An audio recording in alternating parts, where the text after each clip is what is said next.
नादाब, आप देख रहे हैं जेके स्टेट न्यूज़। मैं मंजूर मलिक। अभी हम भागवा हायर सेकेंडरी स्कूल में मौजूद है। अब यहाँ पर हमारे साथ कुछ लोग जुड़े हुए हैं, हम इनसे जानेंगे क्या मसला है यहाँ पे। सर, आपका नाम? मेरा नाम रियाज अहमद है। मैं लवर भागवा में नीचे कोरला में रहता हूँ। तो मैं यहाँ पर जो हायर सेकेंडरी में आया था और यहाँ की जो सिचुएशन देखकर जो है मुझे काफ़ी दुख हुआ। मुझे ऐसे लगा कि 92 के बाद, जब से 92 में यहाँ मैंने 8th पास की और उसके बाद से लेके अभी तक कोई ऐसा न्यू वर्क नहीं हुआ, सिर्फ 2 बिल्डिंग मास हुआ है। तो मैं परेशान हूँ। मेरे डिपार्टमेंट से ये भी हम पूछना चाहते हैं कि 92 के बाद से लेके आज तक क्या गवर्नमेंट ने कोई नहीं आता है कि आज तक 92 के बाद कोई ऐसा पैसा नहीं आया कि जिससे हमारे हायर सेकेंडरी की कोई भी एक थोड़ी बहुत तो वर्क हो, कोई बिल्डिंग बन सके। तो हम यही चाहते हैं कि सबसे पहले यहाँ पर हमारे बच्चों को सिटिंग अरेंजमेंट हो। आज सभी लोग जानते हैं ये कोविड का दौर है और इस दौर में हमारे बच्चे पूरे साल जो है स्कूल बंद रहा है। अब स्कूल खुला था तो मजबूरी है कि यहाँ पर जो है बच्चों को बिठाना भी बहुत मुश्किल है। तो लिहाजा हम ये एडमिनिस्ट्रेशन से ये फिर एक रिक्वेस्ट करते हैं, कम से कम इस हायर सेकेंडरी को प्रायोरिटी पर दिया जाए। बहुत पुरानी हायर सेकेंडरी है, यहाँ से ही डॉक्टर निकले हैं, यहाँ से ही इंजीनियर बन के निकले हैं। लेकिन अफसोस होता है कि हमारी हायर सेकेंडरी की हालात ऐसी है, एक ऐसी कंडीशन है कि एक यतीम घर की तरह रखा गया है। तो लिहाजा हमारी पुरजोर अपील है डिपार्टमेंट से कि ये बिल्डिंग है, सबसे पहले स्कूल की बिल्डिंग को तैयार। अगर आप बिल्डिंग को मैं आपको दिखाऊं, जो बिल्डिंग की हालात, अगर कहीं ऐसा अर्थक्वेक हुआ, ये शायद आप भी जानते होंगे कि ये जो है रेड जोन में है, अर्थक्वेक जोन में आता है, और थोड़ी सी आई तो कहीं बच्चा हमारा अंदर बैठा होगा, तो ये जो है वो बिल्डिंग बिल्कुल कोलैप्स होने पर है। तो हम ये भी डिपार्टमेंट को कहते हैं कम से कम जो है उस चीज़ को लुक आफ्टर करें, देखें आई यहाँ पर जो फंड्स लगाई गई वो कहाँ कहाँ लगाई गई। तो हम डायरेक्टर साहब से, जो हमारे एजुकेशन के चीफ सेक्रेटरी तलत सर से, हम ये रिक्वेस्ट करते हैं कि हमारे गरीबों का जो है, हम जो गरीब लोग हैं, हम गांव में रहने वाले हैं, हमारे पास इतना सोर्स नहीं है कि बच्चों को हम जो है बड़े बड़े स्कूलों में, प्राइवेट स्कूलों में पढ़ा सकें। कोविड की वजह से हमारी अनएम्प्लॉयमेंट बढ़ गई है। हम चाहते थे कि हमारी हायर सेकेंडरी, हमारा बच्चा यहाँ पर पढ़े, लेकिन बदकिस्मती हमारे बच्चे को बैठने के लिए नहीं है। उनकी हालात ऐसी ज़ार है कि बच्चा हमारा धूप में बाहर बैठा होता है। तो जब बारिश वगैरह होती है तो उस टाइम क्या करते हैं? यहाँ पे बच्चे आते हैं बारिश वगैरह में? अक्सर ऐसा ही होता है, जब बारिश हुई तो बच्चों को ये पता होता है कि आज हमारी क्लास नहीं लगती। कुछ लगे कि जब आप इमेजिन कीजिए कि एक स्कूल में 400 बच्चे हों और उसके लिए इतने से कमरे हों, तो इन कमरों में कैसे उनका सहारा हो सके। जहाँ तक स्टाफ का ताल्लुक़ है, तो स्टाफ की पोजीशन जो है वो पिछले साल के बनिस्बत इस साल थोड़ी बहुत अच्छी है, ऐसी बात ही अच्छा। लेकिन जब यहाँ पर प्रेजेंट कंडीशन जो है, बिल्डिंग जो है सबसे बड़ी प्रॉब्लम है। यहाँ की स्कूल की बिल्डिंग, यहाँ का इंफ्रास्ट्रक्चर, डेस्क नहीं है, यहाँ बाथरूम की कंडीशन है, ज़ीरो कंडीशन है।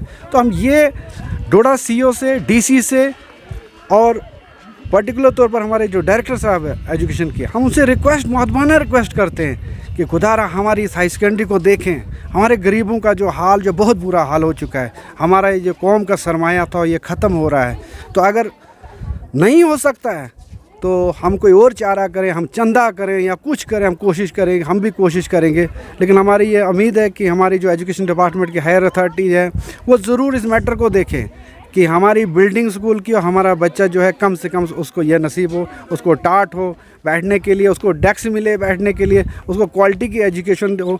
क्योंकि आज हम 21st सेंचुरी में रह रहे हैं। हमारे हायर सेकेंडरी में ऐसी कंप्यूटर लैब भी इतनी नहीं देखी, जो होगी भी लैब 1-2 कंप्यूटर्स हैं वो अंदर हैं। तो आज मॉडर्न दौर है, हमारा बच्चा कंप्यूटर इंजीनियर भी होना चाहिए था, लेकिन उनकी कंडीशन भी, हालात बहुत ख़राब है। तो लिहाजा हम यही रिक्वेस्ट करेंगे डिपार्टमेंट से कि फौरी तौर से इसकी जो इंक्वायरी हो कि आज तक ये पैसा अगर कुछ आया भी फंड से, आया स्कूल का जो प्लथ नहीं बन सका। स्कूल की कंडीशन ऐसी है कि अभी साल थोड़ा पेंट हुआ है 20-25 हज़ार का, उसके अलावा कुछ नहीं हुआ है काम। तो लिहाजा हम चाहते हैं कि अगर वो फंड्स आई हैं उनकी फौरी तौर इंक्वायरी हो और एजुकेशन डिपार्टमेंट खुद इंक्वायरी करे उसकी, वो फंड्स अगर लगी तो कहाँ लगी, वो पैसा कहाँ गया, कैसे इस्तेमाल हुआ, और दूसरा हम उसका पूरा हमें हिसाब चाहिए।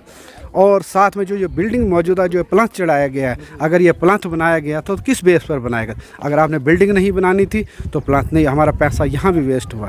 तो हम ये डिपार्टमेंट से ये बोलते हैं। तो हायर अथॉरिटी से, मनोज सिन्हा से आपकी क्या डिमांड रही? मनोज सिन्हा जी से हमारी यही रिक्वेस्ट है कि हम गरीबों की तरफ भी देखो, ताकि हम जो है गरीब हम भी उठ सकें।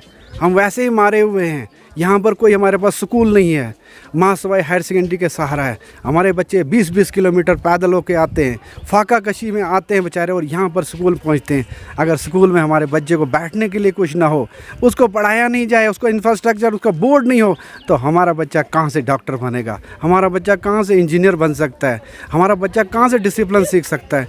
तो लिहाजा हम मनोज सिन्हा से, जो ऑनरेबल हमारे जो लेफ्टिनेंट गवर्नर हैं, हम उनसे ये रिक्वेस्ट करते हैं, हम कोई खरबों रुपये नहीं मांगते हैं, हम आपसे कोई ऐसी चीज़ नहीं मांगते हैं, हम सिर्फ मांगते हैं कि हमारे हायर सेकेंडरी स्कूल की जो बिल्डिंग जो है, उसका इंफ्रास्ट्रक्चर है, उनको बढ़ाया जाए।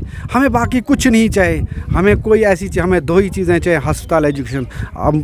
आप सभी लोग जानते हैं कि अगर आपका स्कूल अच्छा है, आपकी एजुकेशन स्टैंडर्ड अच्छा है, तो एरिया फ्लरिश करेगा, आपका अस्पताल अच्छा है तो आपकी हेल्थ जो सिस्टम अच्छा होगा। अगर यही नहीं होगा तो हमारा गरीबों का कुछ नहीं है।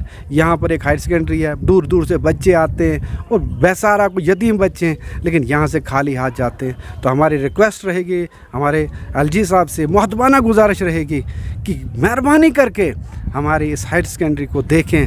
ऐसा लग रहा है कि इसको बेसहारा छोड़ दिया है, या गलती हमारी भी हो सकती है, हमारी भी कुछ कोताही है कि हमने इसको देखा नहीं, लेकिन जब देखा तो ऐसे बहुत हालात जो इसके बिगड़ चुके हैं।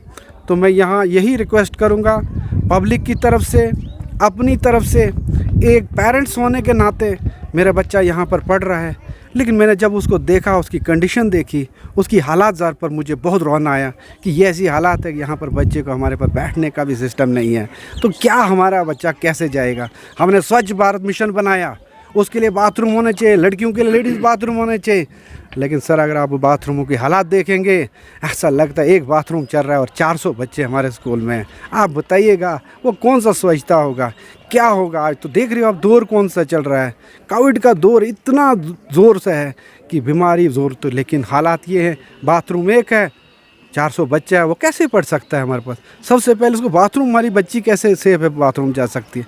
तो ये डिपार्टमेंट से हम यही करेंगे रिक्वेस्ट कि कम से कम इन मैटर को, बाथरूम्स को देखा जाए, हमारे स्कूल के इंफ्रास्ट्रक्चर को मजबूत किया जाए, और बिल्डिंग जो है हमारी फौरी तौर से जो है, जो रमसा में है या किसी डिपार्टमेंट जिसने ये बनाई है, इस बिल्डिंग को सबसे पहले फर्स्ट प्रायोरिटी पर बनाया जाना चाहिए। क्या आपने एजुकेशन डिपार्टमेंट एडमिनिस्ट्रेशन से कोई बात नहीं की यहाँ पे जो बिल्डिंग की एक खस्ता हालत है?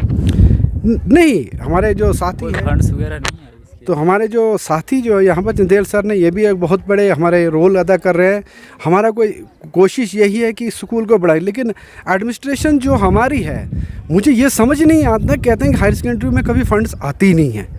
आया अगर फंड्स नहीं आती हैं तो ये हायर सेकेंडरियाँ चलती कैसे हैं।